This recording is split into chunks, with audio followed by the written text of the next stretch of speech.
U.S. Border Patrol Commander Greg Bovino will withdraw from Minneapolis soon, along with about 800 of his troops. That according to our U.S. news partners, CBS.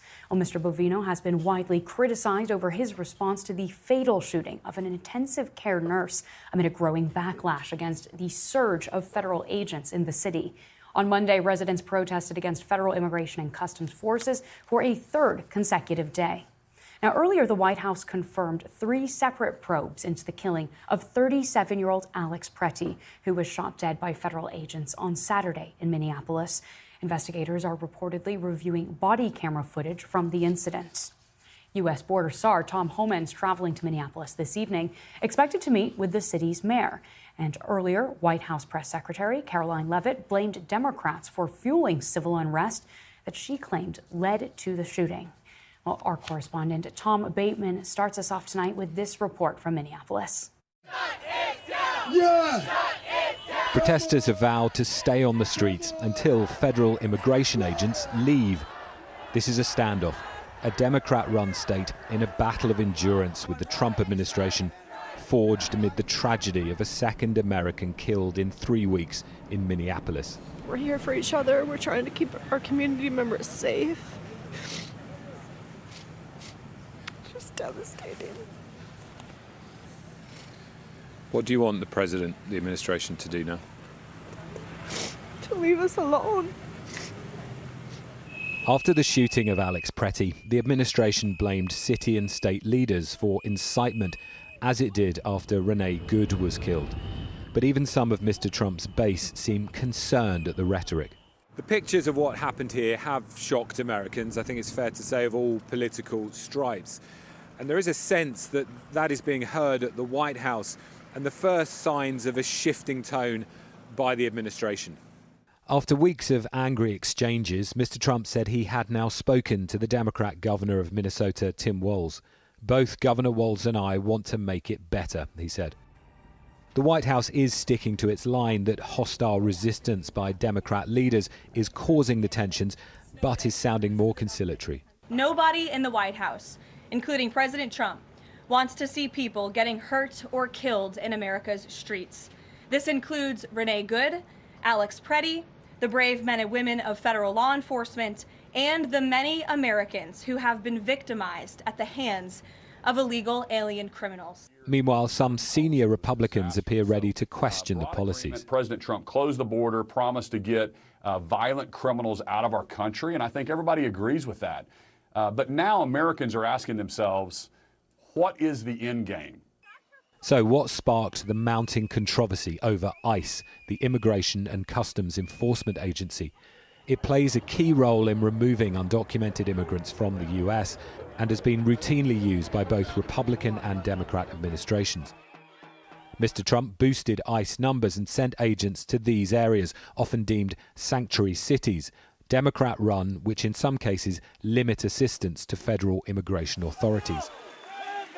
The high-profile drives, often involving masked agents in tactical gear, have sparked protests and arrests.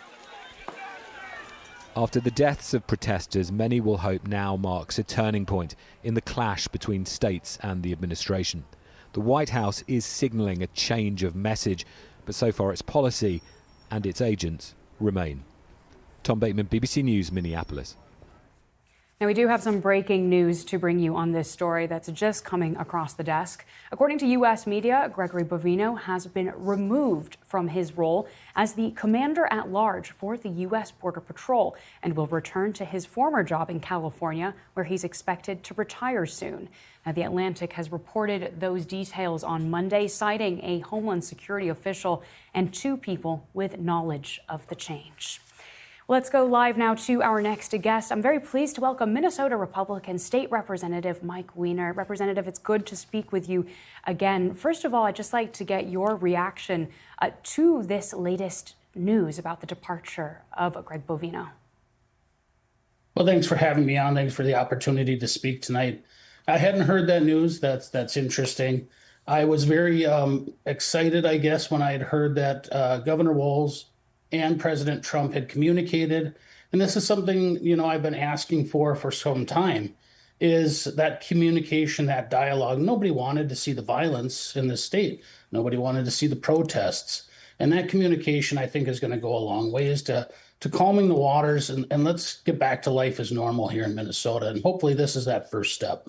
Now, I hadn't heard that news just either, and we should say that BBC has not independently verified it, but it's being widely reported across U.S. media. We'll, of course, be doing our best to confirm that ourselves. But based on that news coming in, what do you think it suggests about the way President Trump is thinking about what's happening in Minnesota? Do you think there's some degree of dissatisfaction with the way things have been handled?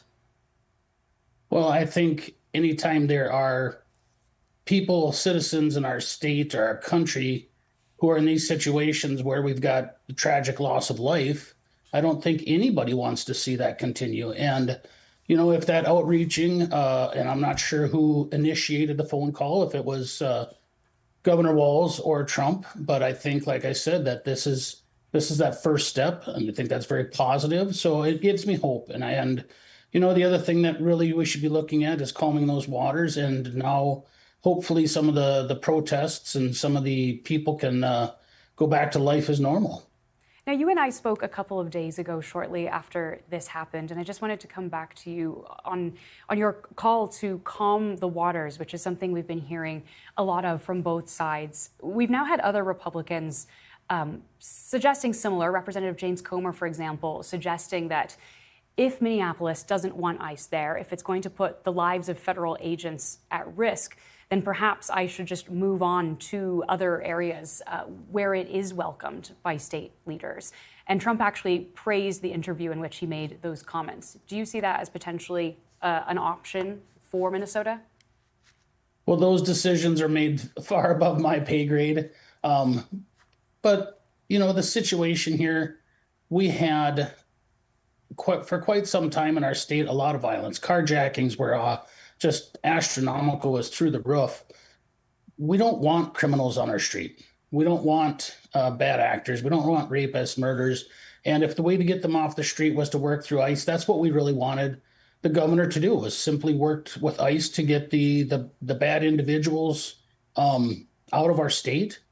And, you know, for ICE to do what they did in order to take those criminals out, I think was probably a good thing. But at the same time, when the tensions got so escalated, and something has to change. And what we're seeing now is hopefully that steps to that, like I said, calming the waters.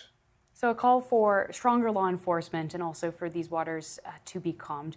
I also want to ask you about the way the federal government reacted to something that is happening so close to home to you in Minnesota. Their suggestion that Mr. Pretti was shot perhaps because he carried a gun, that people who carry guns are at risk of being lawfully shot. We've had some gun advocacy groups criticizing this. The NRA said that this suggestion was dangerous and wrong. Do you share those concerns?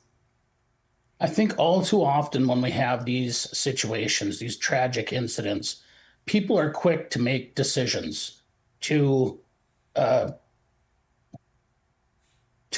play Monday morning quarterback in sort of way. But we see information that comes out after the fact, which really can change the perception of what's going on here. So there again, I think that comes down to leadership when we have these bad situations take place, is for them to come out and publicly put things at ease a little bit, instead of inflaming tensions, which I think happened way too quickly in these situations. There should have been the call for calm. And unfortunately, that wasn't done.